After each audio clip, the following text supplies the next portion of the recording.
Eu passo a palavra desde já ao Paco, que vai fazer uma pequena apresentação do Herbert Klein, e depois o Herbert vai fazer a apresentação de hoje. Bom, para mim é um grande prazer poder participar desse seminário. O Klein é que vai fazer a apresentação dos slides, depois nós vamos discutir juntos. Mas eu queria, antes de nós começarmos, eu queria fazer uma apresentação, talvez algumas das pessoas não conheçam o professor Klein. Nós estamos trabalhando há 30 anos juntos. O nosso primeiro artigo que nós publicamos foi em 1990, sobre escravismo. Quando eu o conheci, o professor Klein era professor de Columbia. Ele fez o PhD em Chicago, ele foi professor de Chicago de 62 a 69, professor da Columbia University de 69 a 2005, e de Stanford de 2005 a 2011. Atualmente ele é pesquisador do Hoover, instituto lá funciona lá em Stanford. Ele fez uma série de pesquisas sobre a América Latina. Ele tem o livro dele, o doutorado dele é a História da Bolívia, e é um livro que é uma espécie de um Celso Furtado lá da Bolívia. E todo o pessoal que estudou, mesmo gente daqui, que de alguma forma estudou Bolívia, de alguma forma passaram pelo livro do Klein. A cada 2, 3 anos ele faz uma atualização e publica. Isso foi publicado em vários idiomas. O que nós vamos apresentar hoje é muito mais a questão demográfica, porque o livro tem um capítulo sobre história, a evolução da história econômica do Brasil, tem a situação em 1950, tem capítulos sobre a mulher, sobre raça, questões demográficas, a evolução social. Aqui nessa apresentação não daria tempo para abarcar tudo isso, e muito mais a questão da demografia. Quer dizer, acho que a gente trata mais sobre isso do que sobre os outros temas. Esse livro aqui foi editado primeiro por Cambridge, depois traduzido. Ele foi feito em 16, 17. Ele não pega a crise da Dilma depois, e o período Bolsonaro, e depois ele foi traduzido e publicado aqui. Eu acho que a questão aqui para a gente colocar, quer dizer, só essa primeira parte, é o contexto no qual esse livro está sendo tratado. Quer dizer, essas questões que nós vamos ver aqui, elas estão mais ou menos dentro dessa ideia. Quer dizer, a transição demográfica que aconteceu, o Brasil é um país que teve uma transição demográfica tardia, a maior parte dos países tiveram isso já no final do século XIX ou na primeira metade do século XX, e nós tivemos isso basicamente a partir da segunda metade do século passado, praticamente, após 60. Aqui, esse contexto que a gente também está trabalhando, a gente tem que pensar o que explica muitas dessas questões. Não é só a economia, né? Quer dizer, teve uma série de transformações na parte de saúde que nós nos beneficiamos. O sistema aqui, do ponto de vista de saúde, beneficiou essa evolução social que nós vamos ver quando nós nos comparamos com o resto da América Latina, nos comparamos hoje, a nossa evolução, de modo geral, foi bastante intensa. É o nosso período, que é interessante, que esse aqui é o nosso período de vida. A maior parte do pessoal que está aqui, o pessoal contemporâneo da minha geração, da nossa geração, eles praticamente viveram isso aqui, né? Quer dizer, a gente viu isso no dia a dia, mas não se debruçou para ver as evoluções, né? Aqui teve um desenvolvimento industrial intenso, no caso do Brasil, e urbanização, que explica muito das transformações. No Brasil, se a gente pensar desde os anos, começou com Vargas, se intensifica no governo militar, e depois muda um pouco a configuração com o período Fernando Henrique, mas se cria um estado de bem-estar social que tem uma influência muito grande nessas transformações sociais demográficas que a gente vai ver. Essa transformação da agricultura e a modernização de todos os processos de comercialização, de processamento, ele traz uma série de ganhos que acabam sendo transferidos aí para os consumidores. Eu me lembro de discussões do Guilherme falando isso na década de 70, 80, essas transformações na parte de comércio, comercialização, quer dizer, o supermercado, as margens, e tudo isso, de alguma forma, vai sendo transferido a consumidores que permitem um bem-estar social um pouco diferente. Ele tem uma evolução que não está absolutamente vinculado com o nível de renda per capita, ou a renda medida, né?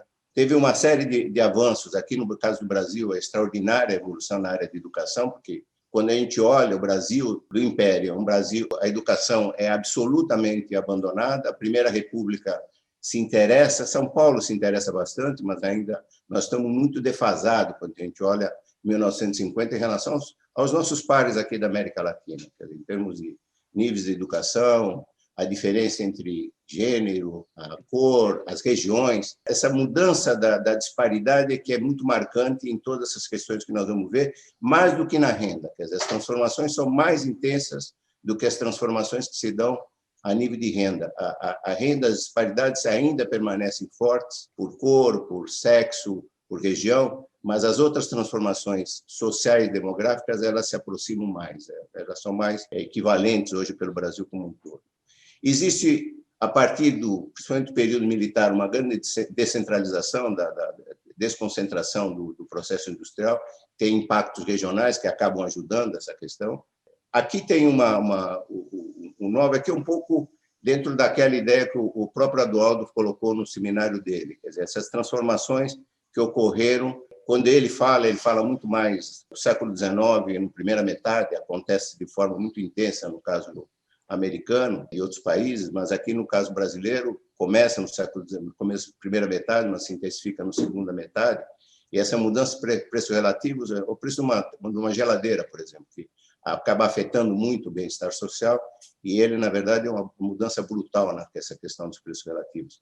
Esse é basicamente o contexto no qual nós estamos analisando esse período, que é uma geração. A nossa geração, até conversando outro dia com o Adualdo, ele nasceu no interior lá do Amazonas, quer dizer, provavelmente ele nasceu com uma mortalidade infantil de 200 e pouco, e hoje eles devem estar vivendo 25, tá certo? Quer dizer, nós somos sobreviventes daquela mortalidade infantil, mortalidade da infância, e nós acabamos vivendo esse período, e o dia a dia não nos permite ver que foi brutal as transformações. Quer dizer, isso é que é basicamente o que o livro acaba mostrando, e aqui algumas coisas, sem analisar cada questão, as causas, mas muito mais os impactos que a gente acaba vendo nessas questões sociais.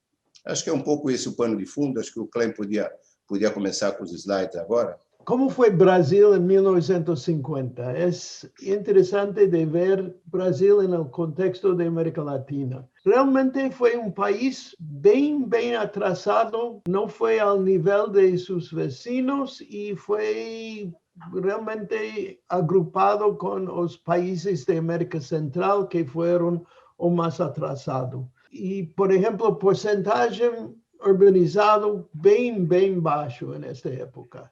13% em cidades de mais de 100 mil pessoas. Porcentagem analfabetos foi mais de 50%. Mulheres, especialmente, alta taxa de analfabetos em 1950. De novo, parte completamente diferente dos vecinos Uruguai, Argentina, a Paraguai e Peru. Foram muito mais avançados em nível de educação como o Brasil em 1950. Para o número de niños 6 a 11 anos de idade que estavam na escola em 1960, igual. Nível de Bolívia, Nicarágua, Haiti e Guatemala. É decir, nem perto do nível de Uruguai, Argentina, Chile, Cuba, etc. Paraguai, sempre com Paraguai, é interessante. Mortalidade infantil. Neste Brasil foi mais ou menos um pouco mais ao promédio da América Latina, mas não foi bem comparando com Uruguai, Argentina e Paraguai.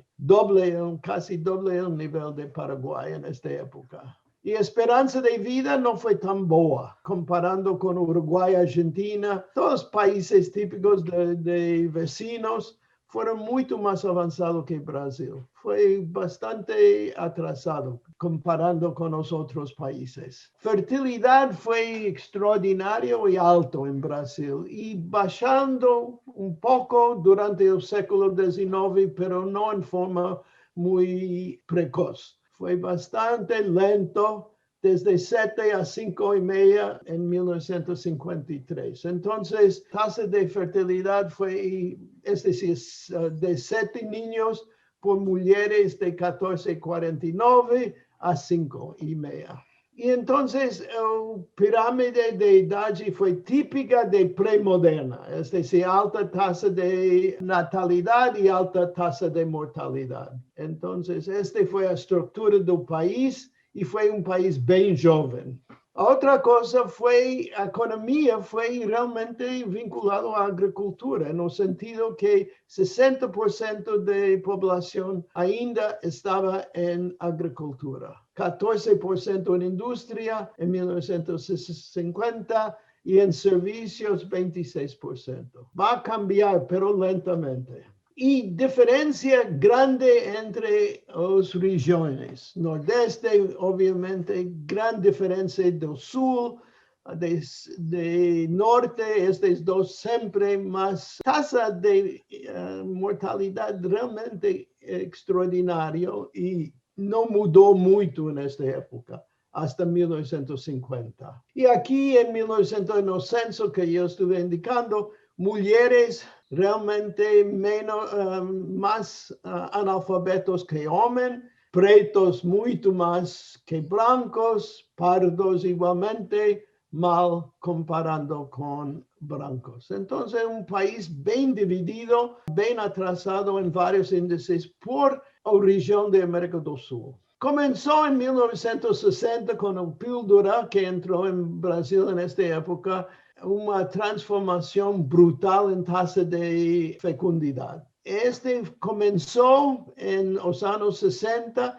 y podemos verlo, la diferencia entre 50 y 1903 es una diferencia de número de hijos, pero la estructura de edades y de representación de diferentes grupos de mujeres cohorts en diferentes edades fue idéntica. Mas con el píldora había un abrupto muda en esta estructura. En este temprano, en 1988, las mujeres de edades avanzadas comenzó primero de cortar el número de hijos. Entonces todo el mundo aceptó 2 hijos, pero más de 2 comenzó de aplicar contraceptivas para controlar natalidad. Y este es lo normal de primera época de transición demográfica. Esas mujeres más avanzadas en edad que corta y de pronto baja para casi nada después de 35 años de edad. Nadie está produciendo niños en esta época. Ahora, con el avance de educación de mujeres y mudanza en la situación de mujeres en economía, en educación, en todas diferentes profesiones, en toda área, estamos entrando más al sistema europeo y norteamericano, donde las mujeres demoran de comenzar su fecundidad, más tarde, fin de los años 20, comienza de años 30, y de nuevo veamos que aunque el total son mucho menos que antes de 1903, pero notamos que ahora de nuevo mujeres en edades avanzadas están produciendo niños. Tasa de fecundidad tomaba muchos años para bajar y bajando poco a poco, rápidamente. Y finalmente en 2004 ya hemos llegado en Brasil en una situación que el crecimiento es negativo. Es decir, tienen que producir por el padrón tradicional 2.1 meninos es tasa global de fecundidad. Bajo de este número es negativa el crecimiento de población. Estimado por el IBGE que en 2047 el total volumen de población del Brasil va a comenzar a bajar, como Japón hoy, como Alemania, como todos los países que tienen baja fecundidad. También podemos ver el primer gran impacto de medicina y mudanzas de alimentación, control de calidad de agua potable.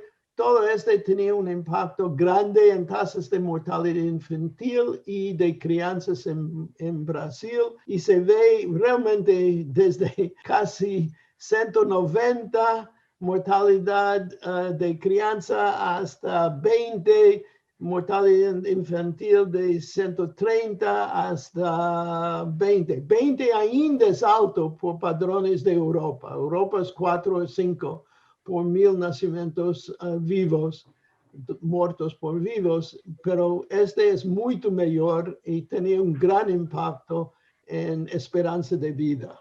Entonces, ahora, llegando a la época moderna, Brasil agora é igual aos vecinos. É decir, tem taxas que agora permitem o Brasil de participar com a Argentina, Uruguai, não é tão diferente dos líderes nesta baixa de mortalidade infantil. Também com a mortalidade de niños menos de 5 anos, também Brasil agora é dentro dos melhores países. Então, mudou completamente a relação de Brasil com o resto da América Latina em estes índices. Esperança de vida que mudou nesta época é extraordinário. Desde 52 hasta casi 80 para mujeres y para hombres. Ainda no es en nivel de Europa y Norteamérica, pero es bastante avanzado y es extraordinario por padrones internacionales. Este es un crecimiento extraordinario. Se puede ver aquí expectativa de vida por sexo en diferentes edades desde 50 hasta 2000, hasta hoy. Es que o impacto negativa de mortalidade infantil não mais tem influência. Em 50, havia diferença, ambos para mulheres e ambos para homens, esperança de vida a 0 e 1. Agora há pouca diferença. Então, o de 0 é quase igual a 1. Então, mortalidade infantil está desaparecendo como influência profunda en esta estructura de esperanza. A otra cosa que es obvio en esta cosa es que en este gráfico es que en cada época, en cada grupo de edades, hay mejorando esperanza de vida. Si llega a 50, ten 4 o 5 años más que tenía de esperanza de vida, por ejemplo, en 1950, hoy en día. Mujeres y hombres, todo. Entonces, esta es la reflexión de introducción de medicina moderna en eliminación de epidemias, eliminación de enfermedades infecciosas y las clásicas enfermedades ahora en Brasil son de cáncer, de corazón, etcétera, etcétera. Es decir, geriátrica, no por causa social o por causa de falta de ambiente positivo de salud. Ahora, esperanza de vida también. Ahora Brasil es más o menos dentro del grupo más avanzado de este y no tan diferente. Se nota que la diferencia entre Brasil y lo mayor país de esperanza de vida fue 15 años de diferencia en 1950. Ahora, entre Costa Rica y Brasil, solamente 4.3 años. Entonces, Brasil está avanzando rápido, más rápido en varios de estos índices que otros países de América Latina. Tasas brutas de natalidad, mortalidad, etcétera, bajando por toda esta época desde 1950. Y finalmente, tenemos un impacto sobre la estructura de idades de población. Este es un clásico pirámide de edad y comparando abajo con Portugal y con Alemania, casi igual. Es decir, ya estamos demasiado grosso en los primeros años porque la tasa de natalidad es todavía un poco alto por padrones de Europa. Europa es 1 punto, Portugal es 1.5, 1.4 tasa global de fecundidad, cual aquí es todavía 1.8. Ok, entonces, mostrando que Brasil tiene estructura de edades, el promedio de edad en 1950 fue, acho que fue hoy yo tengo en otro lugar, 19 y ahora es 33. Otra cosa importantísima es que no solamente es mejor Brasil en relación de otros países de América Latina, pero a gran divergencia entre regiones está desapareciendo en relación a mortalidad infantil. Casi todas las regiones ahora tienen un poco de diferencia entre mortalidad infantil, comparando con 1950. O mismo, este es muy interesante y fue un gran problema en el século XX, es porcentaje de muertes post-neonatal, es decir, más de 27 días después de nacimiento. Cualquier mortalidad después de 27 días normalmente es considerada mortalidad en relación a condiciones sociales y de comida, etcétera, etcétera. Antes es normalmente algo genética en relación al parto o origen de país, etcétera. Entonces se nota primero bajó el nordeste especialmente rapidísimo en esta mortalidad y ha bajado a un nivel bastante bajo por padrones del mundo y para toda América Latina. Y en este caso no hay gran diferencia entre la peor zona y la mejor. O mismo con mortalidad de crianza con menos de 5 años. Todas las zonas están más o menos llegando y las zonas más atrasadas están cambiando más rápido que las zonas más avanzadas. Fertilidad, aún fertilidad que estaba en un norte extraordinario, hasta 1950 fue casi 8,5 hijos. Ahora es casi igual para todo Brasil. Y a diferencia de tasa global de fertilidad, entre el norte, o más grande, más alto, y sudeste, fue una diferencia, se nota, tomaba mucho tiempo para llegar en el norte o control de natalidad, pero en 70 fue 3.5, 6 años, y ahora es menos de medio año entre el norte y el peor lugar y el sur.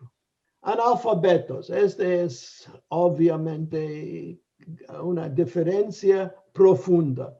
Este fue tasas de alfabetización por sexo y región 1950 y 2015. Ahora poco es peor en el norte, pero la diferencia no es tan brutal como fue antes. Esperanza de vida. La diferencia bajó para hombres y para mujeres desde casi 8 para 4 en ambos casos. Diferencia de nordeste para el sur, que fue el más extremo. Y ahora, otra gran cosa de profunda diferencia, Brasil es uno de los más urbanizados países de América Latina. Casi tan urbanizado como, bueno, no tanto como Uruguay. Uruguay es sensacional, pero tanto como Venezuela, Chile y otros países. Y población urbana. La mudanza de población urbana es universal. Es decir, el porcentaje de población entrando en áreas urbanas es sistemáticamente creciendo en toda zona. Obviamente, el sudeste es el más urbanizado, pero no hay zona menos de 3/4 por 2010. Pero hay otras indicaciones, y este es obvio, y este es área que Luna va a hablar un poco más, es que no hay gran mudanza en diferencia entre las regiones en renta medio domicilio per cápita. Realmente es extraordinario, incluso es probablemente en incremento. Aquí se nota también porcentaje de población clasificada como pobre entre 92 y 14 de este siglo. También las zonas que estaban siempre cerca de uno a otro esta grande diferença dos pobres do norte e nordeste. Está baixando, pero todo está baixando e a diferença entre uma zona e outra não mudou tanto. Havia, en contraste, gran mudanza en género, es decir, es el gran invasión de mujeres en educación. Ahora se nota entre 2000 y 2010, primero gran salto en número de meninos en escuela y muy interesante que finalmente en grupo en la universidad y post colegio, educación, mujeres están más intensamente en esta área que los hombres. Este es un parte de mudanza en todos los países de Europa, como más y más mujeres demora de casar, demora de entrar como madres en producción de niños y más tiempo en educación y llegando en profesión. El único problema es que en área de ingresos no hay mucha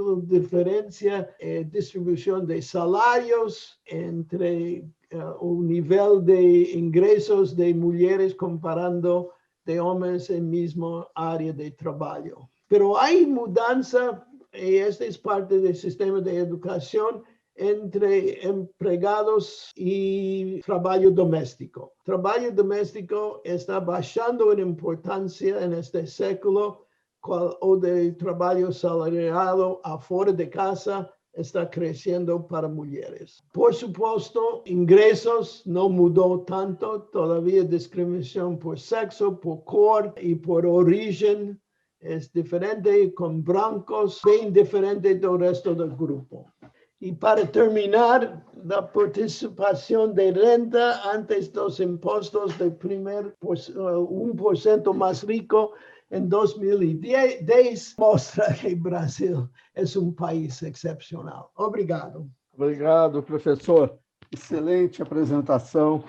Está de parabéns você e o Paco. Agora vamos para o André Montoro fazer os comentários. Por favor, André. Quero cumprimentar o Paco e o Klein pela excelente pesquisa que fizeram e agora o livro e essa exposição, que realmente mostra um Brasil diferente daquele que nós, economistas, usando os nossos padrões, vemos o Brasil. Eu gostaria de destacar algumas coisas e tentar explicar alguns eventuais, colocar algumas hipóteses para a discussão. Primeiro ponto que fica muito claro, eu acredito até foi algo que o Adroaldo colocou da outra vez, há um paradoxo onde a estagnação do PIB no Brasil com melhora dos indicadores sociais, como acabamos de ver. Aí é um quadrinho que eu fiz da renda per capita em dólares de 2000, e aqui essa projeção seria se o Brasil continuasse a crescer nos mesmos níveis que tinha crescido de 47 a 80, fosse o mesmo de 80 até 2019,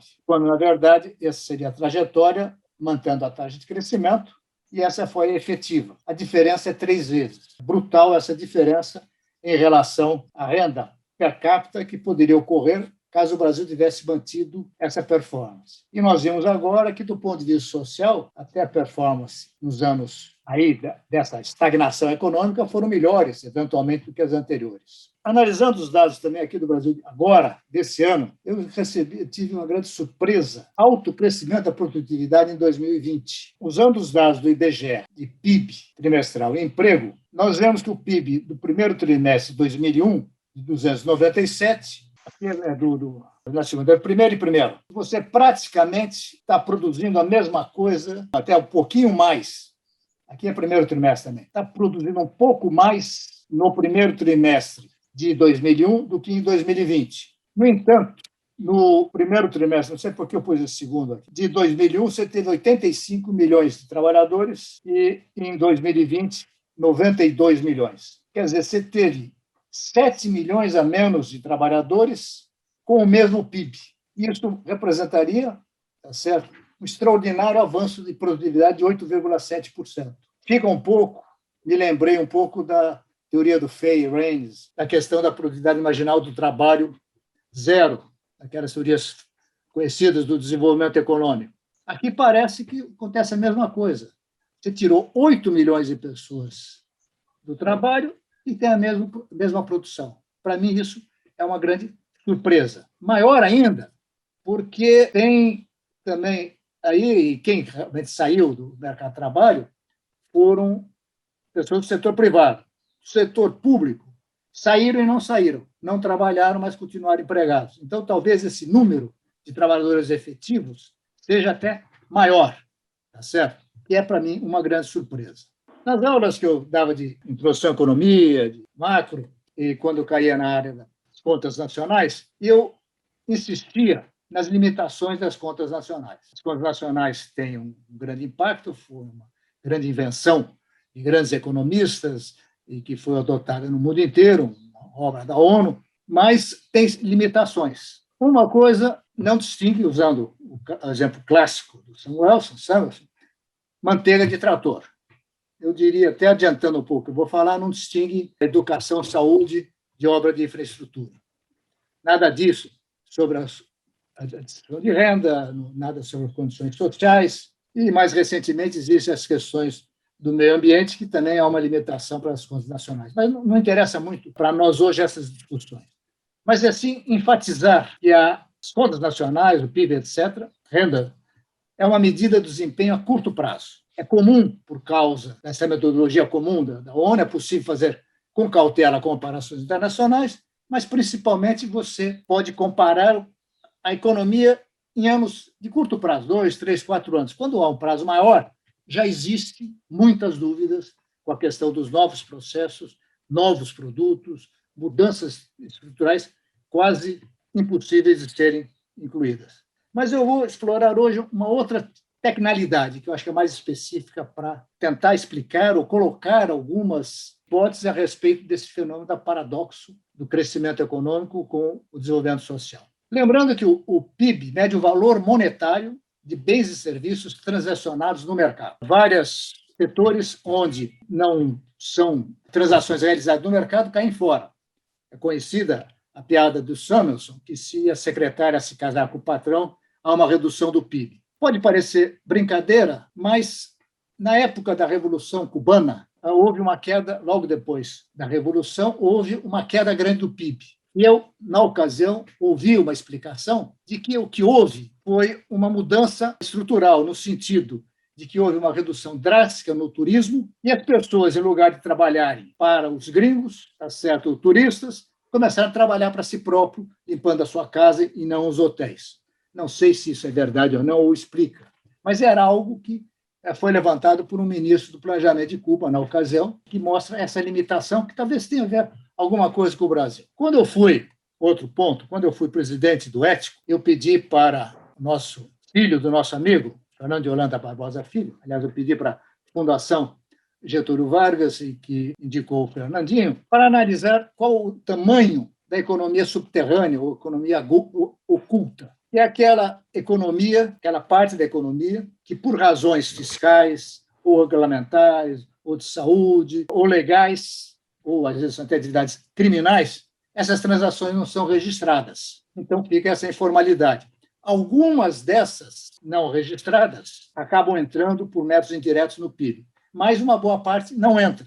Então há um problema aí da economia não é registrada, complicando, dificultando o cálculo e tornando menos confiável o dado das contas nacionais. O Fernando Filho desenvolveu um modelo que procura ver esse tamanho da economia subterrânea, não registrada, de uma forma indireta, seja da forma monetária ou informalidade. Ele supõe, por exemplo, no caso monetário, que existe uma certa demanda monetária, coloca algumas variáveis.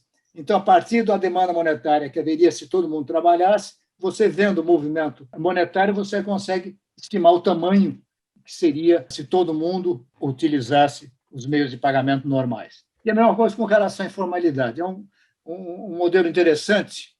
E ele descobriu que o Brasil tem 20% do PIB informal, que é o tamanho de uma Argentina, como nós colocamos na ocasião. Os países desenvolvidos, mesmo a Itália, onde essa ideia da economia subterrânea teve algum impacto, é abaixo de 10%. Quer dizer, no Brasil é algo importante que tem certamente algum impacto na contabilidade nacional. Então, em função disso, eu gostaria de tentar colocar uma hipótese para tentar explicar esse paradoxo. Primeiro é o seguinte, que as melhorias sociais, em grande parte, foram promovidas pelo governo, como, aliás, vocês colocaram, o Klein colocou, está no livro, todo mundo sabe, tanto educação, saúde, segurança, etc., áreas de governo. Você, no Brasil, tem hoje 80% da população em escola, primeiro e segundo grau, escola oficial, pública, 60% da população não tem nenhum plano de saúde, a não ser o SUS, quer dizer, o impacto é bastante grande e cresceu bastante, como eu vou mostrar aqui, as despesas do governo.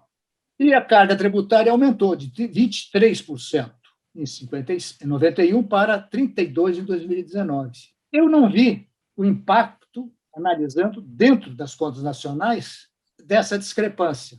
Parece haver uma discrepância entre as contas nacionais e esses dados. Eu não vi refletido nas contas nacionais esse extraordinário aumento da carga tributária. E, além do mais, você teve, nos próprios gastos do governo, uma mudança de composição. Até 88, você tinha aqueles impostos únicos sobre combustíveis, sobre energia, que direcionavam recursos para investimentos.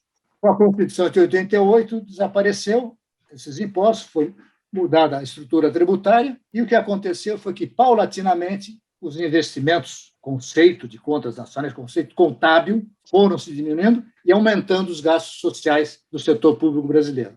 Então, esse aumento de 23 para 32 até subestima o aumento dos investimentos públicos em educação e saúde, e saneamento, e segurança, por causa dessa mudança na composição do investimento público. E aqui está o total de gastos públicos, tá certo? Esse seria o total. Deixa eu tentar explicar isso melhor. O governo, em contas nacionais, é a administração, defesa e seguridade social. Administração, defesa e seguridade social. E aqui eu pus o da carga tributária. Então, aqui você pega o total do governo, incluindo aquele governo que está nas contas nacionais, mais educação pública e saúde pública, que não estão nas contas nacionais, no setor a consumo do governo, são consumo privado, e você vê que há um grande crescimento dos gastos públicos, que estão bem elevados, e aqui o gasto registrado é bem menor. Por quê? Porque o PIB do governo é calculado a partir de salários mais compras. Mas eu acredito que deveria refletir o custo privado da produção desses bens, ou, fazendo a hipótese que reflita, tanto em saúde, segurança, educação, previdência, os custos privados são bem maiores que os custos do governo. Por uma questão de falha de mercado. Você, no caso do governo, você tem um mercado garantido, universal, enquanto que o setor privado precisa brigar um pouco por eles e às vezes, não tem a economia de escala normal, o que o governo pode ter. Quer dizer, nessas áreas aqui, eu comungo, junto com outros economistas, professores nossos, se não o tal de Joe Stiglitz, que acha que o governo, o setor público, tem vantagens nessas áreas, e seguros também. Então, se eu medisse o PIB pelo custo privado da produção, de educação, saúde e segurança, provavelmente o PIB seria bem maior. A minha ideia não é que exista um erro, assim, mas eu acho que é mais uma imperfeição, porque você calcula, há muitos cálculos e muita imputação nos dados de educação, saúde e segurança para as contas nacionais. No caso da educação, eles pegam o FNDE, o número de alunos, e calculam um valor, porque você não tem o valor da mensalidade, como tem no privado. Eu acredito que, se pusesse o valor da mensalidade no cálculo da educação, o PIB brasileiro seria bem maior. A mesma coisa com relação aos custos de saúde e os custos de segurança. No meu entendimento, e em função até o Luque, eu acho que não está por aí, mas a minha experiência na Secretaria do Planejamento, talvez o Luna também tenha, nós fizemos tentando fazer algum cálculo de qual custo. O Luque está, viu? Ah, tá ok. Está escondido. Lembro que nós fizemos alguns estudos, não sei se o Luna fez também, sobre o custo da educação e custo de saúde no setor público e era muito menor no setor público que no setor saúde. A ponto de, uma ocasião, o Nakano falou, isso é segredo entre nós, né? Que fica entre nós, mas ele deu os dados de uma escola, eu acho que é Lourenço Castanho, que é um dos amigos dele, e falou, não, mas lá a qualidade é muito melhor e o valor é um pouco maior só. Ele estava comparando dado mensal com dado anual. Ela claramente mostra que, mesmo fazendo as diferenças de qualidade, o ensino público é bem mais barato que o ensino privado. E eu acho que esses valores não são bem considerados na nossa mensuração de PIB e de renda, mesmo porque grande parte da renda é renda informal, que tem também muita coisa imputada, muita coisa estimada, que acaba dando valores que não correspondem, a meu modo de ver, ou podem não corresponder à realidade. Eu tentei só verificar o que poderia explicar essa discrepância. E termino elogiando o Klein e o Luna por esse excepcional trabalho que foi realizado. Muito obrigado. Acho que eu posso falar, talvez não precise de 10 minutos. Quer dizer, eu não tenho nenhuma... Acho que a questão que o Montoro colocou é perfeita, essas especulações todas, né? Quer dizer, acho que as formas de medir PIB são complexas, deixam muita coisa fora, não avaliam o resultado, o produto gerado exatamente pela forma das contas nacionais. Acho que existe uma subestimação do PIB brasileiro, pode ser 20%, pode ser 10%, a gente não sabe. Independente dessa questão, eu acho que essa especulação é importante, né? Mas independente dessa questão, vamos imaginar que nós tenhamos um PIB 30% maior do que o atual. Nós temos ainda um PIB per capita, acho que a performance do PIB ainda seria... Primeiro, que a performance sempre estaria medida errada. Quer dizer, desde 70, mesmo no período anterior, ele não aumentou o erro de medida. Quer dizer, sempre, na verdade, houve um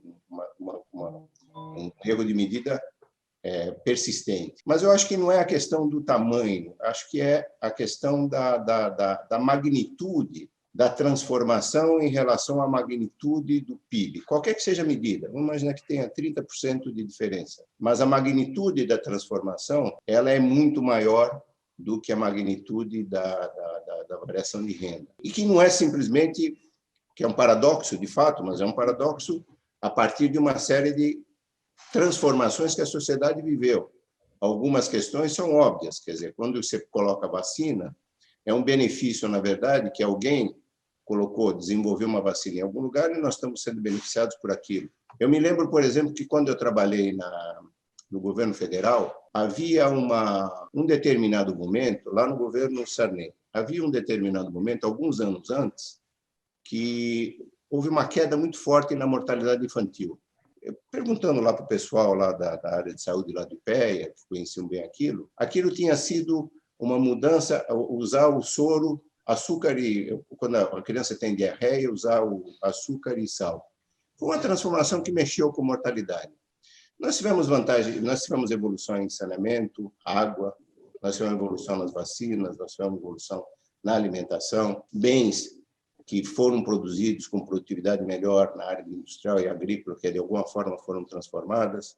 Eu acho que essas questões é que nós, como economistas, nós ficamos olhando um pouco o curto prazo e a gente não vai vendo essas transformações que são monumentais na nossa geração. O que eu acho que é interessante é que essas transformações, qualquer que seja o nível de renda, quer dizer, eu acho que mesmo que a gente tenha defasagem, mas se tiver uma distorção de renda, ele é no absoluto, provavelmente é pouco, a distorção não está tanto na distribuição entre segmentos sociais.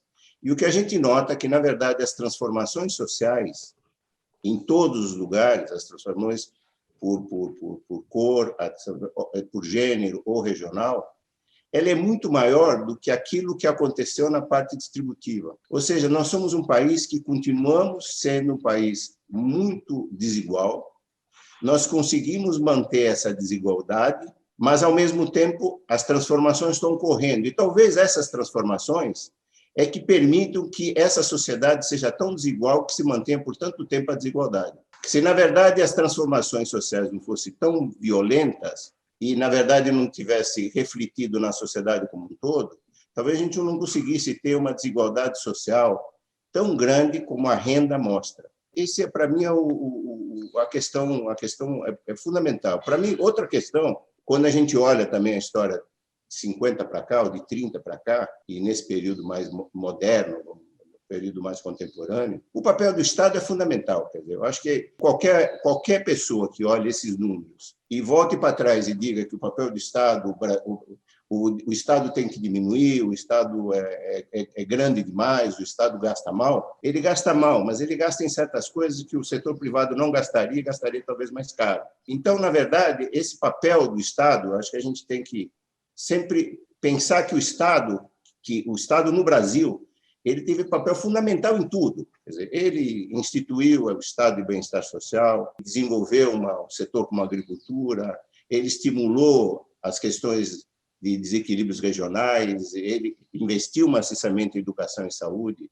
Quer dizer, quando a gente olha quem administrou o orçamento do Estado e do município, nota basicamente o seguinte: Estado e município praticamente gasta quase a metade em educação e saúde. Quer dizer, hoje os municípios gastam 20%, 25%, tem que gastar mais 30%, gasta mais de 50%, 50%, 60% em educação e saúde. Gasta mal, eu diria que podia ser mais eficiente.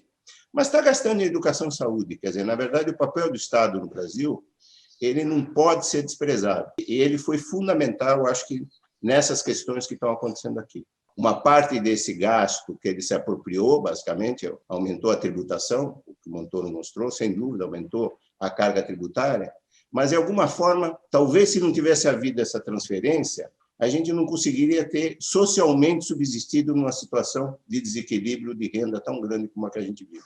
Acho que é um amortecedor, quer dizer, como se, na verdade, o Estado, a nossa sociedade, quer dizer, a nossa elite, por um lado, ele tira, ele concentra, mas ele amortece através do Estado, um Estado perdulário, vamos chamar assim.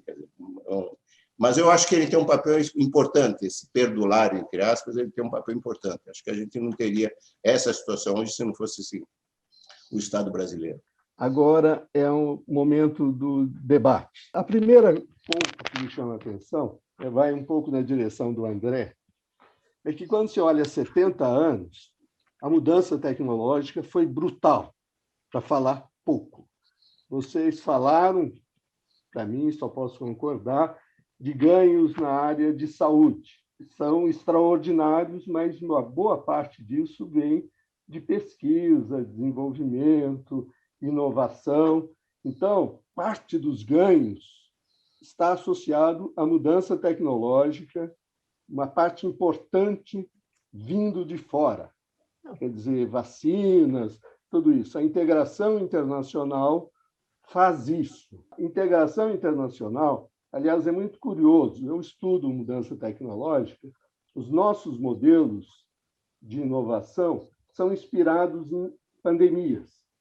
Quer dizer, são processos, os mesmos modelos matemáticos, e quando se estuda a difusão tecnológica, nós fomos buscar a origem nesses trabalhos. Então, essa uniformidade da transição, da transformação, da difusão tecnológica na área de saúde ocorre entre regiões, entre pessoas e entre países. Boa parte desses ganhos que o Brasil teve não foram exclusivos do Brasil. Talvez o Brasil tenha colocado uma velocidade maior, mas é coisa que vem de fora, que, de alguma maneira, nós conseguimos receber e adotar, e o Estado no Brasil não atrapalhou nesse sentido. Pelo contrário, nós temos, por exemplo, a construção do SUS, tão valiosa, é uma obra pública que os médicos, o pessoal de saúde soube defender e soube construir dentro desse Estado. É um patrimônio nosso muito importante. Então, quando se fala que o Estado é tão pouco cuidadoso em termos de mudança tecnológica, de adoção de inovações, na área de saúde isso não é verdade, definitivamente, no caso do Brasil, nesses 70 anos. No caso de educação, Eu trabalhei, professor Klein, muitos anos, 20 anos na reitoria. E eu tenho um dado para trazer para vocês, que o Zeca está aí, pode confirmar. Quando o professor Klein esteve para cá com a gente, o professor Paco era professor, nós tínhamos 120 professores no Departamento de Economia. Hoje nós temos 120 na FEA. No Departamento de Economia nós temos 40. Quer dizer, se isso não é ganho de produtividade, o número de alunos cresceu. O número de alunos de pós-graduação cresceu imensamente nesse período. A produção nossa, que não é só de alunos de graduação, mas de teses, de pós-graduação, tudo isso cresceu com 1/3 de professores. Não subestime os ganhos de produtividade no setor educacional. Falar que as professoras nossas que ganham tão mal são exemplo de desperdício é de uma falta de sensibilidade brutal, expõe falta de conhecimento de quem está falando. É sobretudo isso. Então, houve ganhos importantes na educação, na saúde, educação pública, na saúde pública e para os bens de consumo durável. Em 1950, geladeira era uma raridade, televisão não existia, informática, computador não existia. Comparar diretamente com índices de qualidade muito inadequados é um erro brutal. O André falou sobre isso. É muito importante o trabalho de vocês, mostrar essa imensa transformação. O tom dos economistas, existe aqui uma frase de um literato brasileiro que fala que o nordestino é, antes de tudo, um forte. Eu diria que o economista é, antes de tudo, um chato e só traz notícias ruins. Quer dizer que está indo bem, que cresceu tanto a produtividade, produto final devidamente medido ao longo do tempo, que houve esses ganhos de expectativa de vida, e daí para frente, parece que é uma aberração. É um economista mal informado, um economista ingênuo, mas os dados mostram que houve ganhos importantes. Não estou falando de ganhos nos últimos 10 anos, mas nesse período longo houve ganhos, e não foram 20 anos de ganho e 50 anos de estagnação. Está mais para ser o contrário. A gente falar com tanta facilidade 40 anos de estagnação, com a modernização que houve na economia. Olhe, os dados de vocês são muito bons para a educação básica. Se olhar para a educação superior, dados mais sofisticados sobre produção científica, artigos, o que se queira falar, os ganhos são ainda maiores. Partimos de quase nada e sustentamos um crescimento nos últimos 20 anos nessa área que são muito significativos. Então, não querer ver esses ganhos ou incorporar devidamente nas análises é algo que nos leva a perder muita credibilidade. Bem, eu já ocupei bastante tempo, já tenho 3 inscritos, mas eu gostaria de ouvir as respostas do Paco e do Klein sobre os meus comentários. Quer falar alguma coisa, Klein? Bom, simplesmente para dizer que hemos falado no começo que estas mudanças estão em todo o mundo moderno, de saúde, de educação, etc. Mas é interessante que a adaptação de estas mudanças em Brasil são mais intensas, mais rápido que em outras partes da América Latina, em tal quantidade que, como hemos mostrado, que o Brasil mudou seu rol dentro da América Latina e agora está considerado parte em estes índices de saúde e bem-estar ao nível de os melhores, e antes foi entre os piores. Então, é verdade que toda mudança no mundo, em todo o mundo havia grande incremento de educação, em todo o mundo grande mudança, aún em Haiti se nota grande cambio, mas aqui foi super rápido. E tinha, ao mesmo tempo, é fascinante para mim, que a diferença regional desapareceu em este tipo de coisa. Então, há uma distribuição social de bem-estar que todo mundo participa. Não há, se pode ser mal, SUS tem bom parte, mal parte. Podia ser mal no Amazonas, mas não é tão diferente que está passando em São Paulo. E esta é uma mudança brutal nesta época. Só pegando o gancho seu, quer dizer, aqui não dá tempo para avaliar nesse tempo, mas no livro nós discutimos, a questão tecnológica é fundamental. Quer dizer, nós fomos beneficiados de uma tecnologia que nos foi dada. Quer dizer, o mundo desenvolveu tecnologia, nós fomos capazes de absorver essa tecnologia. Acho que nada como o setor agrícola. Quer dizer, nós inventamos a roda, mas se nós não fôssemos capazes de absorver a tecnologia, como foi basicamente a agricultura, se nós não tivéssemos criado a Embrapa, eu estou vendo aqui o Zé Pastore, um dos responsáveis pela criação da Embrapa. Quer dizer, e não hemos falado de mobilidade social, onde aprender. Mobilidade social no livro são os estudos do Zé Pastore. Mas eu acho que a questão da tecnologia, eu acho que ela é fundamental. E eu acho que eu concordo com você, quer dizer, a questão da universidade, a questão da tecnologia própria. Nós absorvemos tecnologia, ela não cai do céu, mas nós absorvemos tecnologia e, de alguma forma, nós fomos capazes de transformá-la e, no caso do nosso espaço técnico, nosso espaço regional, que é a América Latina, nós fomos capazes, de alguma forma, com toda disparidade, com todos os problemas brasileiros, avançar relativamente mais rápido que os outros e chegar no patamar dos grandes, dos melhores da América Latina. Aqui é o nosso espaço onde nós podemos nos comparar. E a tecnologia foi fundamental nisso, aí não há dúvida, inegavelmente. Eu tenho inscritos o Campino, Adualdo e José Paulo Chad. Então, vamos começar com o Campino. 3 minutos, Campino. Junta as 3 perguntas para vocês responderem. Paco. Não.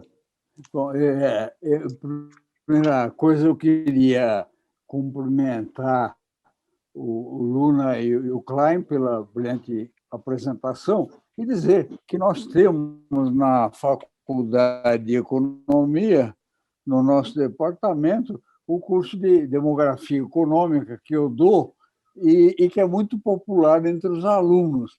E, justamente, todo esse material que o Klein apresentou, eu dou no meu curso, mas, obviamente, com bem mais limitações, no sentido de que o levantamento que o Klein e o Luna fizeram é excepcional. E, como eu vou voltar ao curso no segundo semestre, quero depois poder me beneficiar desses dados. Agora, o que eu queria pergunta é mais em relação ao que o André falou sobre a questão de apurar os custos de educação pública e saúde pública usando os custos do setor privado. Aí eu concordo muito com o que o Nakano falou para o André, naquela ocasião, que tem uma diferença de qualidade brutal. Alguns anos atrás, a FIP fez um trabalho para a Secretaria de Educação do município, a pedido do secretário Alexandre Schneider, em que a gente estava vendo o que acontecia no ensino fundamental. Eu acho que a questão do ensino superior, como o Hélio falou, estamos indo muito bem, mas na questão do ensino fundamental, há uma concordância de que aumentou o número de inscritos. Hoje nós temos quase 99% dos alunos, dos indivíduos que deveriam estar na escola, estão muito bem em termos de quantidade. A qualidade no ensino público, muito ruim. E naquele estudo que a FIP fez, que a gente fez na FIP, o que se verificava, olha, no município de São Paulo, o professor tem direito a faltar 180 dias por ano por problemas de saúde, né? Isso deu 10 dias, o outro depois deu 10 dias. Bom, o total é 180. O que o indivíduo fazia? Ele, em vez de assumir isso como uma benesse que é dada, no caso dele ter um problema de saúde grave, ele usava isso como um direito, tá certo? E as escolas que iam bem, que tinham boas notas nos exames aí do Estado, né? Era aquelas escolas que o diretor conseguia combinar com o professor para ele avisar uma semana antes que ele ia faltar, para o diretor poder encontrar um substituto. Onde o diretor não conseguia esse compromisso com os professores, ele realmente acontecia dos alunos irem não ter aula e ficar aquela coisa ruim, desculpa a expressão, aquela baderna. A mesma coisa em termos de saúde. Todos nós pagamos o IANSP. Todos nós pagamos o IANSP. Eu queria saber quem de nós usa o IANSP. Ninguém usa. Por quê? Porque se criou a ideia, a informação de que é muito ruim a atenção dada no IANSP. Senão a gente não precisaria de saúde, de convênio de saúde, né? Não precisaria de apólice de saúde com o setor privado. Iríamos no IANSP. Por que não vamos? A última vez que eu fui ao IANSP foi 40 anos atrás, quando meu filho nasceu, e tinha um nível muito bom de atenção. Tinha até uma escola, um grupo de pós-graduação lá muito bom, de médicos. Depois, embora o SUS tenha se revelado de grande utilidade agora, na crise da Covid, mas, tomando os hospitais públicos, nós vemos que ainda há um problema de qualidade. Então, eu acho que não tem sentido colocarmos o custo do setor privado como parte do custo do setor público, como o André colocou de maneira muito interessante, mas não tem sentido enquanto a diferença de qualidade for dessa ordem. Era isso que eu queria colocar para a discussão. Voltando, cumprimento o Paco e o Klein pela excelente apresentação, o Montoro pelo cuidado no comentário, mas a minha questão não vai para os apresentadores, vai para o Montoro.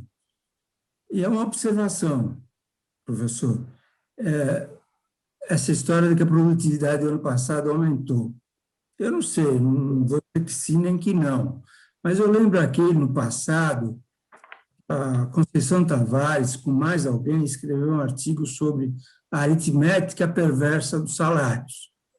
Ela notou que, quando você entrava em recessão, o salário médio da economia subia. Ela foi ver por quê, e achou com muita facilidade, porque quando você entra numa recessão, você manda embora primeiro os menos qualificados, salário melhor, o salário médio tende a subir. Eu imagino que, com a produtividade, o ano passado tenha ocorrido o mesmo.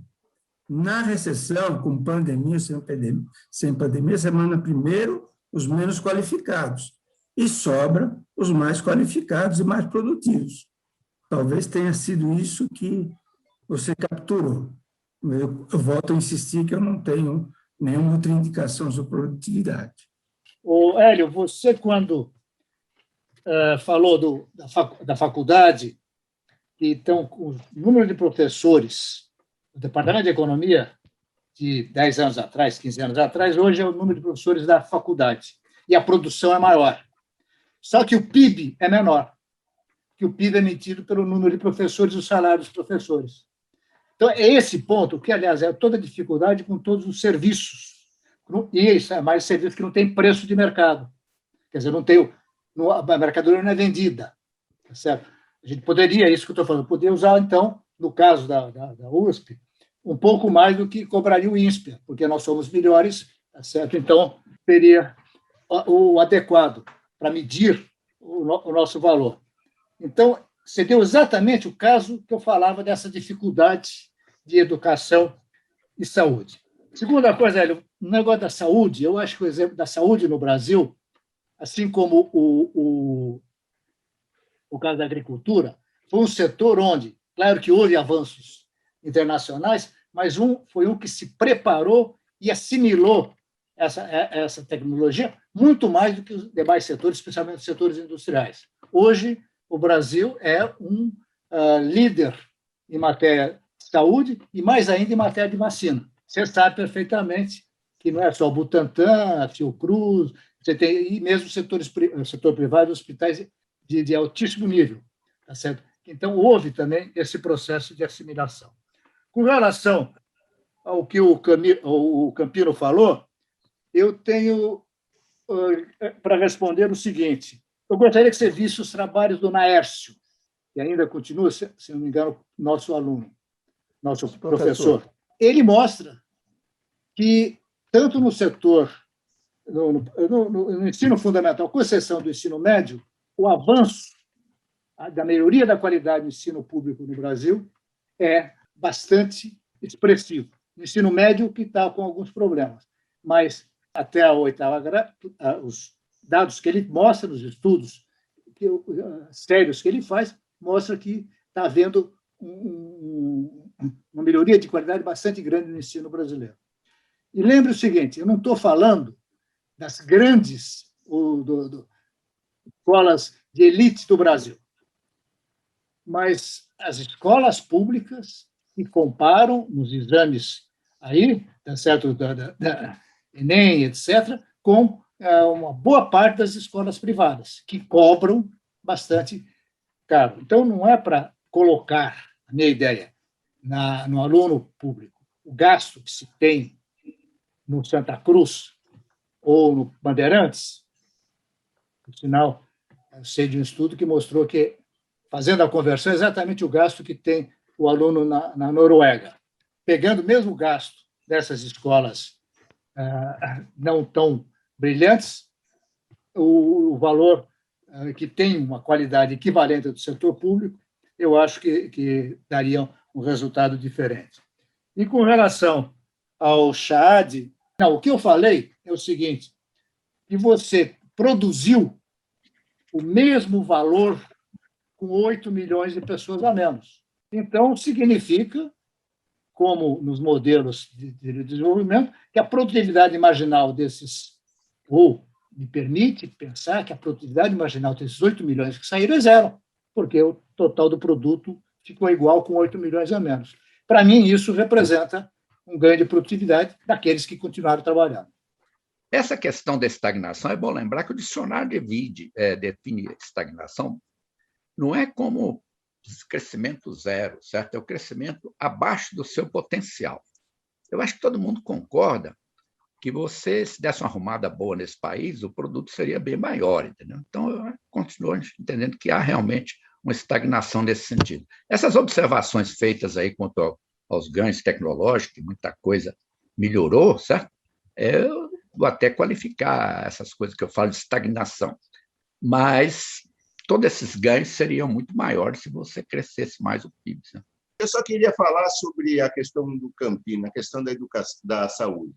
Quer dizer, essa questão da medição de serviços, acho que é muito complicado medir o serviço de qualidade muito diferente. Mas eu queria colocar duas questões. Quer dizer, uma é a questão da saúde pública. É interessante a questão da percepção sobre saúde pública. A gente está vendo o SUS agora, o SUS virou uma vedete, né? Quer dizer, todo mundo defendendo o SUS, defendendo o Butantan, defendendo a área de saúde pública. Mas é interessante porque, tanto no Estado como na Prefeitura de São Paulo, estive lá nos dois, e acho que o Montoro também, quer dizer, ele pode ter, o Luque deve ter esse tipo, a mesma informação. Quando você faz pesquisas de qualidade para a saúde no Estado ou no município, é muito diferente as pessoas que não usam, ou seja, nós temos uma avaliação muito negativa do SUS das pessoas que usam.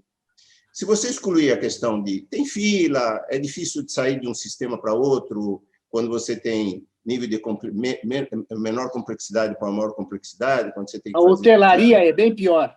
A hotelaria é péssima. Quer dizer, se você fosse capaz de melhorar a hotelaria, vamos chamar assim, melhorar um pouco, transformar a hotelaria um pouco mais humana, não é sofisticar, mas um pouco mais humana, a avaliação seria ainda melhor. E nós os não usuários, temos uma avaliação muito mais negativa do que o usuário.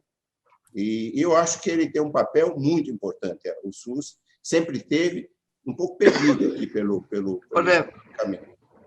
E a questão também da educação, eu acho que tem um problema da educação. Quando nós falamos de produtividade, ou talvez da evolução tecnológica, eu acho que a qualidade do ensino é extremamente importante, não há dúvida.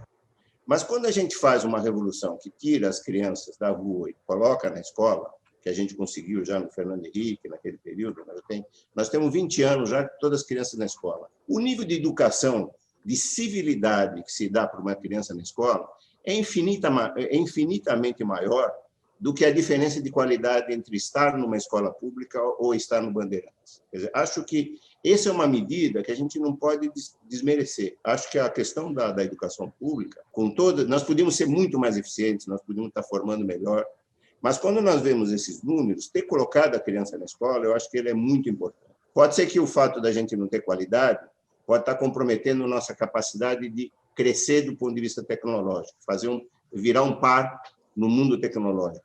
Mas, para explicar essas questões de qualidade, de bem-estar social, de evolução social da sociedade, ter colocado a criança na escola, acho que é mais importante do que ter melhorado a qualidade da educação. Que ela tem que melhorar, mas esse espaço a gente não pode desmerecer isso. Por favor, Tafner. Bom, boa tarde a todos, bom vê-los, saudáveis. E eu vou fazer uma pergunta muito direta. Eu acho que nunca estivemos tão bem como estamos na história do Brasil, em todos os sentidos. O Brasil evoluiu, desempenho econômico não é bom, mas em todos os indicadores sociais nós melhoramos.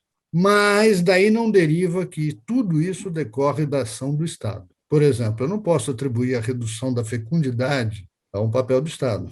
Eu não posso reduzir e analisar a taxa de urbanização como um papel do Estado. Pode ser alguma, acho que não vejo conexão. Agora, há coisas, inclusive a mobilidade social, e aqui eu apresento o Instituto de Mobilidade e Desenvolvimento Social, que eu sou diretor-presidente, no nosso site a gente mediu, para aqueles que nasceram em 40, vis-à-vis os que nasceram em 80, o Brasil que ocupava uma posição quase que vergonhosa para os nascidos em 40, ou seja, tinha baixíssima mobilidade, para os nascidos em 80, o Brasil é o 6º país do mundo que apresenta mobilidade ascendente. Então, estamos trazendo as massas. Isso significa que eu acho que tem uma coisa aí, um mistério, que é a interação entre as ações privadas e as ações do Estado. Acreditar tudo ao Estado não é adequado. Por outro lado, criticar o Estado por tudo também não é adequado. E quanto ao SUS, que é um exemplo de coisas que funcionam, basicamente eu acompanhei de perto alguns levantamentos sobre o SUS. Em geral, em termos de atendimento propriamente clínico, ele é quase tão bom quanto os melhores hospitais, e tem 2 problemas, que são fáceis, quer dizer, é possível de resolver. Fila, que é o maior problema, e obviamente que aí tem impactos em mortalidade, né? Claro, o cara ficar 6 meses para fazer um exame e provavelmente quando fizer já está num estágio avançado. E aquilo que nos atinge enquanto classe média não atinge muito quem usa, que é, digamos assim, a hotelaria. A hotelaria é importante para nós, para quem usa de fato o SUS, é quase que irrelevante, ele precisa de bom tratamento. A mesma coisa a escola, a gente universalizou. Eu mesmo peguei dados que vêm de 70 até 2014, eu acho, e você monta direitinho uma curva de Kuznets com aumento da incidência escolar, aumento da desigualdade escolar e depois uma redução. Nós estamos exatamente no ramo direito da curva de Kuznets, onde aumenta a escolaridade e reduz a desigualdade de escolaridade entre ricos e pobres, brancos e pretos, enfim. Agora, são desafios que a gente tem que tocar pela frente. Meu ponto é como separar o que é devido ao Estado e o que é devido à ação individual. E tem um papel importante, enorme. Por exemplo, o fato das mulheres terem feito uma revolução de ação absolutamente individual, que sair de uma taxa de fecundidade média de 5 filhos para 1,8. Isso muda a dinâmica do país. É só isso. Mas parabéns aos trabalhos. Eu estou atrás do livro, viu, Paco? Preciso comprar o livro aí. Se nós observarmos na trajetória dos anos 50 até os dias de hoje, você vê que há uma melhoria na parte social, nos indicadores sociais, de certa forma independente do que tem acontecido com o crescimento do PIB. Até os anos 80, talvez tenha tido uma grande contribuição do próprio PIB, além dos aspectos tecnológicos, etc. Mas depois daí, nós não tivemos nenhuma contribuição mais expressiva. Aí, nesse sentido, o Paulo Tafel tem também uma boa razão. Mas eu acho que, sem a contribuição das políticas sociais, essa trajetória de melhoria social não seria tão expressiva. O problema todo que eu acho que nós estamos num impasse é exatamente o problema do tamanho do Estado. Se nós olharmos o tamanho do endividamento, isso mostra que boa parte dos gastos do Estado foram feitos com endividamentos. Isso inibe, obviamente, cria restrições ao desenvolvimento privado. Então, o PIB poderia ter crescido muito mais e, provavelmente, o impacto social não teria sido grandes diferenças. Por outro lado, eu acho que falta a contribuição do lado externo. A absorção tecnológica foi importante, mas nós não conseguimos projetar isso na competição, principalmente no setor industrial. Tivemos um grande desenvolvimento agrícola, mas é 5% do PIB. A indústria, que também não é extremamente importante, mas ela tem uma capacidade de inovadora e uma capacidade de expansão do crescimento muito grande, e ela está protegida. Ela não está sendo uma fonte de expansão do crescimento. Então, eu acho que todos esses indicadores sociais importantes mostram, talvez, uma capacidade, uma liderança política no Brasil que não é má, não. É aquela comprometida com a melhoria social. E isso acho que já tem acontecido com uma certa frequência. Então, eu diria que o grande problema no Brasil é voltar a incorporar crescimento no setor privado, principalmente no setor industrial. E isso nós não conseguimos absorver a tecnologia externa, temos que criar uma parte dessa tecnologia para poder competir com o resto do mundo.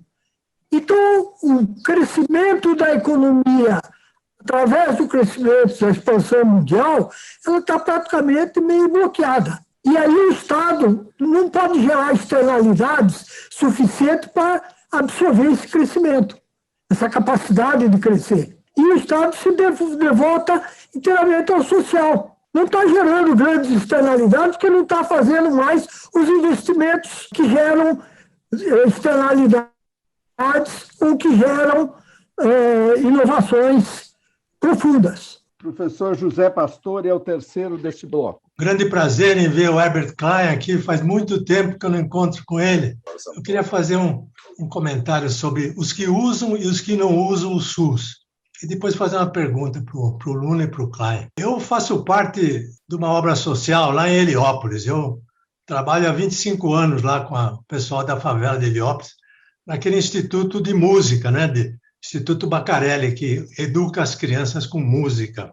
E lá em Heliópolis tem um grande hospital do SUS, é só SUS, não tem nada, não tem nenhum convênio. E antes da pandemia, eu fui visitar uma senhora que trabalha para nós lá na escola, ela é faxineira, estava internada lá. Ela falou, eu estou triste que eu vou sair amanhã. Eu falei, mas por quê? Ela falou, doutor, eu aqui, eles trocam essa cama 2 vezes por dia, às vezes 3. Eu recebo alimentação 4 vezes por dia e todo mundo me dá remédio que eu preciso. Eu vou morar na minha favela, você sabe como é que é, você conhece o meu barraco, eu não tenho nem cama e muito menos a atenção que eu tenho aqui. Para ela é o céu. Para ela é o céu. Isso mesmo, Zé. Parabéns. Eu já ouvi da minha faxineira isso também. Ô, Luna e o Klein, queria saber o seguinte. Vocês enfatizaram, eu acho que com muita procedência, o papel do Estado nessa melhoria dos indicadores sociais, Mas neste momento aqui, que só fala desmontar o Estado, só se fala em desmontar a máquina pública, como é que vocês responderiam? Só mostrando os dados não é suficiente, precisa dar mais algum argumento. O que vocês diriam nesse cenário aí? Talvez até respondendo primeiro à questão do Tafner, que ele disse que o Estado não foi só ele. É claro que não foi só o Estado. Quer dizer, as transformações foram sociais. Quer dizer, a pílula é uma revolução mundial, né? A redução do número de filhos é uma revolução mundial. As vacinas são uma revolução mundial. Quer dizer, tudo isso é uma revolução. O que eu acho que, de alguma forma, esse Estado mínimo que se pretende, esse Estado que a classe média diz que onde é que vai esse dinheiro do Estado, eu acho que o Estado gasta mal. Eu acho que todos nós, a gente poderia, na verdade, ser muito mais eficiente. Eu acho que a gente tem muita dificuldade de medir a qualidade do gasto. E eu também não defendo, é melhor gastar mal do que não gastar. Isso não faz sentido, acho que tem que ser apurado.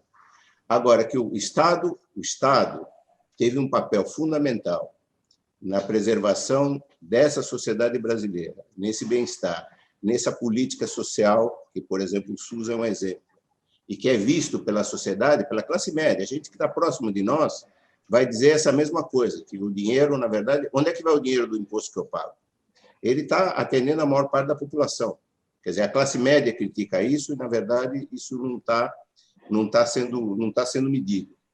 Agora, eu acho que a questão de perguntar hoje o que seria, eu acho que nós temos que fazer reformas, quer dizer, não tem muito jeito, mas eu não consigo ver nessa sociedade que está hoje, nessa estrutura que está hoje no Congresso, que, na verdade, o sentido das reformas, eu tenho a impressão que nós vamos sempre para extremos muito grandes. Quer dizer, nós temos ali um conflito, primeiro, nós não temos uma visão de país. Quer dizer, eu tenho a impressão que nós temos hoje uma elite fazemos todos nós parte, que nós não temos uma noção, uma ambição de país, nós não temos isso. Então, na verdade, as coisas estão desde o Estado paternalista, que se discute, até um Estado mínimo, e nós não conseguimos andar em cima disso.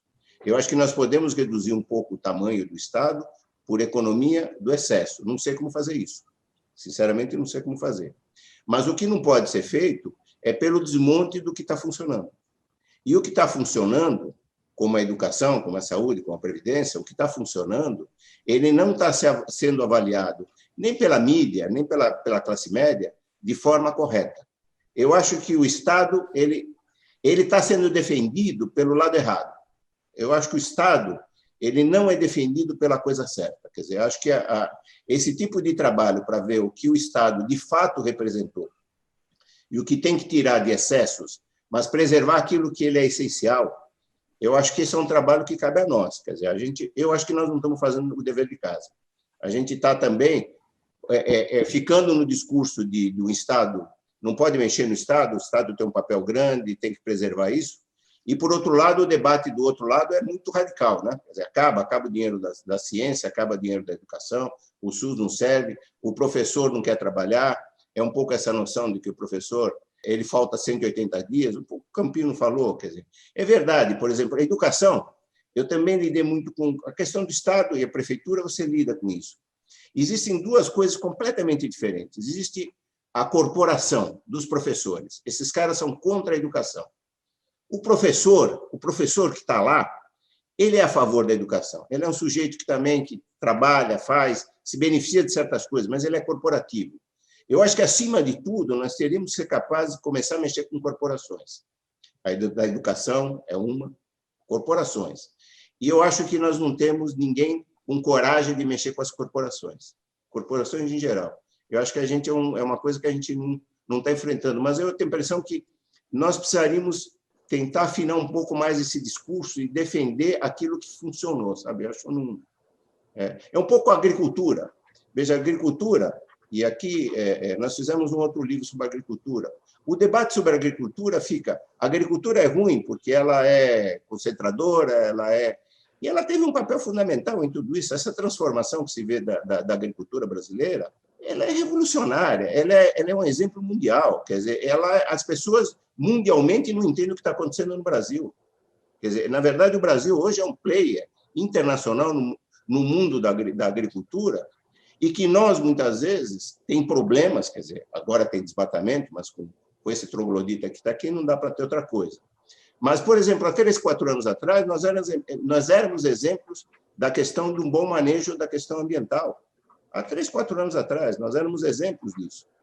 E agora nós estamos nos deixando, na verdade, um pouco ludibriar por essas questões todas. Para mim foi interessante esses dois trabalhos, o social e de agricultura, porque são coisas que a gente, na verdade, como economista, a gente acaba ficando no curto prazo e não vê o longo prazo. E eu tenho a impressão que são transformações que a gente não está notando, a gente não está vendo. A gente, cada vez que tem uma coisa dessa, parece ficam nos trabalhos um pouco acadêmicos, e eu acho que a gente tem que levar essa questão de uma forma um pouco maior. Não sei como fazer. Não, só complementar aqui, ver o seguinte, quando a gente fala agricultura é 6, 7% do PIB, o agro é 25%. Ou seja, tem uma indústria e serviço associado a essa agricultura que é revolucionário no caso do Brasil. Ela está aí, ela é moderna. De alguma forma, se produz bem lá no Centro-Oeste e bota num porto aqui o produto transformado, quer dizer, e vende na China, quer dizer, de forma competitiva, com custo de transporte mais caro, com não sei o quê, mas é capaz de fazer. Quer dizer, o agro é 1/4 do PIB brasileiro, está lá no agro. Eu gostaria, em primeiro lugar, cumprimentar o Luna e o Klein pelo trabalho. Eu estou indo atrás do livro de vocês e vou ler com certeza. Em segundo lugar, queria só responder ao Macedo. Os professores sêniores, eles são hoje em torno de 30 no departamento. Só que eles dão um curso por ano, dividido por 3, dariam 10 professores equivalentes aos ativos. Então, nós teríamos 50 professores ativos equivalentes, mais temporários, mais os professores de retenção de talentos da reitoria, dá uns 55. E nós produzimos mais alunos, mais artigos, mais pesquisas do que a época que nós tínhamos talvez 120 professores no departamento. Zeca, então pode diminuir ainda mais, hein? Quanto menos, melhor. Aumenta a produtividade. Verdade, Luque. Uma outra questão que eu queria colocar também, que também está de acordo com os indicadores, a melhora enorme dos indicadores sociais que nós vemos nos últimos 70 anos, é a melhoria das condições de trabalho em quase todos os setores. Se a gente olhar as condições que existiam na década de 50 e hoje, só olhando o deslocamento de uma enorme fração da população do campo para a cidade, trabalhando em serviços, trabalhando em indústrias, com a melhoria da legislação trabalhista, com a redução do número de acidentes de trabalho que você tem hoje em relação a 70 anos atrás, mostra também um enorme avanço que nós temos. Então, de parabéns essa ideia de você olhar com uma lente macro, não apenas ficar preocupado com o curto prazo, é excelente. Obrigado, Zeca. Tomás de Aquino, há quanto tempo? Vou fazer um comentário sobre essa discussão, sobre qual é a base sobre a qual são feitas as análises da questão da educação, que é um tema que eu trabalho muito em consultoria e organização, sobretudo em áreas públicas, né? E muito em coisas da educação, em prefeitura, no Estado. E aí esse tema, evidentemente, fico cercado de pedagogo por todos os lados e eu vou sendo embebido nessa questão. E aí o que me chama a atenção, até porque, como diz o Paco, nós estamos falando do nosso tempo de vida, eu passei pela evolução da escola pública exemplar dos anos 50 até os dias de hoje, em que antigamente a população ignara estava no campo gerando renda, analfabeta, pé descalço, sem nada, e as cidades melhorzinhas, eu era de Araraquara, uma cidade excelente para a época, a escola pública tinha professores que saíam da filosofia da USP, aquela coisa toda. Tá? Depois, com a urbanização dos anos 60, né, eu vi a transformação do meu colégio em instituto de educação, também um colégio de primeira linha, Instituto Canadá em Santos e tal, não sei o quê, que a educação triplicou de um ano para o outro. Nenhuma organização triplica de um ano para o outro mantendo qualidade, esquece. Mas aí o que eu vejo hoje é que nunca foi, e aí que eu acho a questão da lacuna na base de análise. Eu acho que as análises não consideram a quantidade de educação que é injetada na sociedade com os cursos de pós-graduação, com os treinamentos dentro das empresas, o Sistema S, que tem uma cadeia de escola muito grande, que eu não sei se está sendo considerado, tá certo? E a mais, antigamente a elite pegava o cara lá de Araraquara e mandava ele para São Paulo estudar na USP, tá? Agora as famílias pegam o cara em qualquer lugar e mandam ele para os Estados Unidos estudar, desde o convênio no colegial até fazer faculdade e tudo mais. Então, o que eu quero dizer é o seguinte, a quantidade de educação, suspeito que a quantidade de educação injetada na sociedade brasileira nunca teve precedentes. Acho que houve um shift da função para cima, nós saímos do eixo do zero, porque a inclusão escolar foi resolvida, isso já está resolvido, e o que não está resolvido é realmente... E aí, normalmente, a análise foca muito na educação, na escola pública, que essa, sim, tomou uma trombada magistral e está realmente... Agora, assim mesmo, ela, pelo menos metade dela, compete bem com o ensino privado. Então, essa questão de... Não sei como é que as análises consideram, sabe, todos esses MBA, está cheio de MBA por aí. O que é MBA? MBA é passar limpo o rascunho da faculdade, tá certo? Ensinar para o cara planejamento estratégico e análise financeira. Por quê? Porque ele não aprendeu isso na escola e tal, e vai precisar estudar. Como é que isso poderia também ser considerado no sentido de aquilatar melhor como é que está a situação da educação como um todo? Edivaldo, por favor, é o último a perguntar. O tempo está estourando, Paco tem 2 minutos. Participar de um evento como esse me leva a fazer a pergunta que eu sei que é de $1 milhão, pelo menos. Eu sei que não tem receita para essa pergunta que eu vou fazer, mas eu queria a opinião deles. A partir de Stefan Zweig, o Brasil passou a ser visto como o país do futuro. E aí o Alberto Dines, que foi o biógrafo dele, até brincou. Disse que era o único caso de livro que acabou virando epíteto de país. Quer dizer, o Brasil virou o país do futuro. É o país do futuro. E é um poço de potencial que quase nunca se realiza. Por que isso acontece? Se a gente permitiu a democratização do acesso à educação, e foi uma coisa fantástica, é brutal o avanço nessa área, no acesso à educação, no ingresso à educação, mas também tem que levar em consideração os níveis de evasão escolar. Quantos daqueles que ingressam terminam o ensino médio? O Brasil não se realiza, é um poço de potencial que fica patinando e quase nunca se realiza. E tem um outro elemento também, estamos quase chegando em julho, então é até bom falar assim, né? Temos uma Bastilha a ser derrubada, né? Que é a Bastilha da distribuição de renda. Por que isso não se realiza, apesar ou não obstante todos os avanços? A gente patina, vai daqui, avança um pouco aqui, mas não vai lá, e avança no acesso à educação, mas não consegue garantir a permanência dos jovens, das crianças na escola. Ou seja, resumindo tudo, usando a metáfora do Macunaíma, lá do Mário de Andrade, muita saúva e pouca saúde são os males do Brasil. O que é a saúva? Como é que a gente consegue remover isso daí? A saúde é mais difícil, eu sei, mas a saúva, pelo menos, como é que a gente resolve? Obrigado, Edivaldo. Por favor, Paco, Klein. Klein, fala um pouco aí. Bom, eu simplesmente queria dizer que este debate do rol do Estado, a importância do Estado em bem-estar, etc., é um debate que hemos tenido nos Estados Unidos e temos agora um grande debate.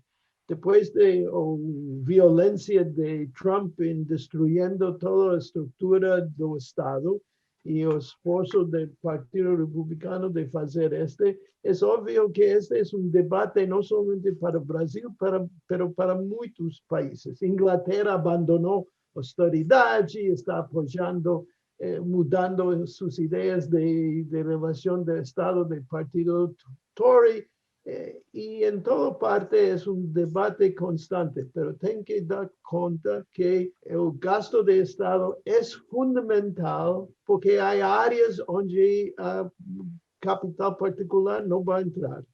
e o Estado é, ao final, o mais importante em esta área. Este é o argumento aqui, é um argumento fundamental, tanto como em Brasil. Nós nunca vivemos, do ponto de vista de longo prazo, hein? Não de curto prazo. De longo prazo, nós nunca vivemos um país melhor do que hoje.